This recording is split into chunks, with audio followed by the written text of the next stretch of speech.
As you're thinking about your ambitions, do a gut check to make sure that your loyalty isn't holding you back.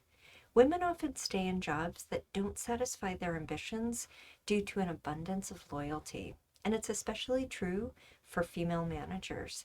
They get involved with nurturing their team and spend huge amounts of time growing their people.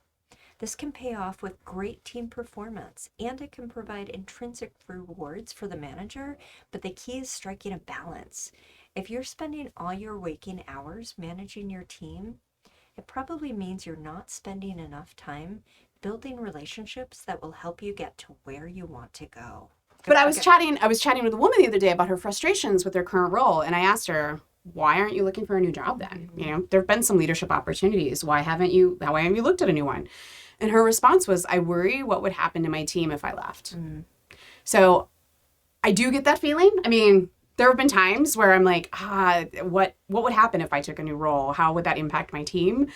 But the reality is that you have to cultivate self-interest. I know that sounds really selfish, but you can't sacrifice your ambitions to serve the team or feel guilty about putting your needs first. No one else is going to put you first, so you have to do it for yourself. The other thing is people with healthy self-interest pursue jobs that utilize all of their skills. So that's not just the nurturing their team, it's everything that you bring to the table.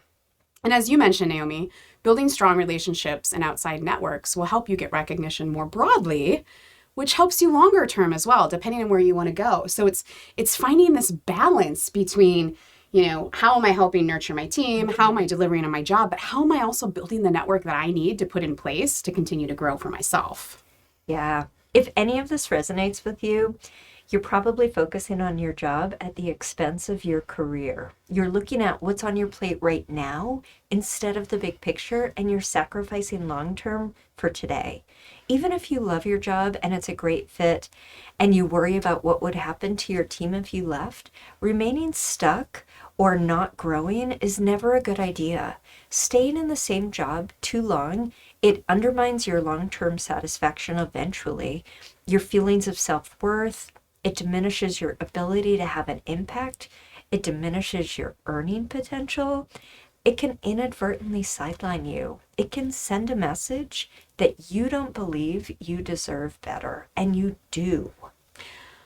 Stop for just a minute and think about that.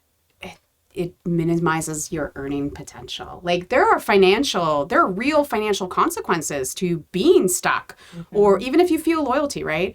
The other thing that you said that I really want to highlight is that idea of like, what message are you sending to yourself and others if you're staying in the same place for years and years without substantial growth of your skills or broader responsibilities? I mean, what does that say? That you don't think you deserve enough?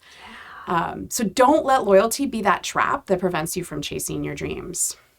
As you think about your ambitions, think about where might you be putting loyalty to your team and your colleagues today above your own career growth and goals.